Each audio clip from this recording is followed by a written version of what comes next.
కొన్నిసార్లు దేవుడు మన జీవితంలో ఏదైనా కార్యం చేసే ముందు చాలా సమయం తీసుకుంటాడు. అట్టి సమయంలో మనకి రోజులు గడుస్తున్నా ఏది జరగనట్టు అనిపిస్తుంది. ఆ వెయిటింగ్ పీరియడ్లో మనం సహనం కోల్పోతాం. మనలోని నమ్మకాన్ని, ఆశని మెల్లగా కోల్పోతూ ఉంటాం. కానీ ఒక్కటి గుర్తుపెట్టుకో, బైబిల్లోని పెద్ద పెద్ద భక్తులు కూడా ఇలాంటి నిరీక్షణ దాటి వచ్చిన వారు.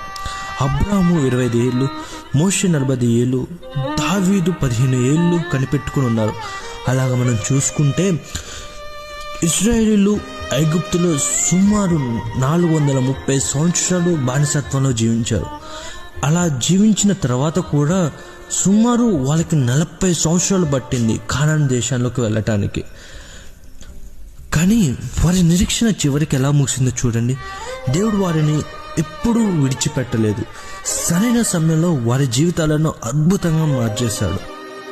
నీ విషయంలో కూడా అంతే. దేవుడు నీ కన్నీటి ప్రార్థన వింటున్నాడు, నీ నిరీక్షణ చూస్తున్నాడు.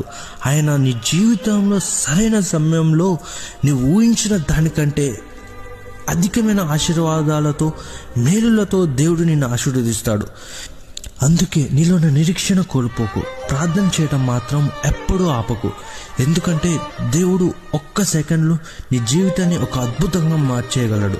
అవును, జస్ట్ ఒక్క సెకండ్ చాలు నీ లైఫ్ మారిపోవడానికి. కాబట్టి ప్రార్థన ఆపొద్దు. ఆయన మీద నమ్మకం ఉంచు. ఖచ్చితంగా నీ జీవితంలో మేలు చేస్తాడు. ఆమేన్.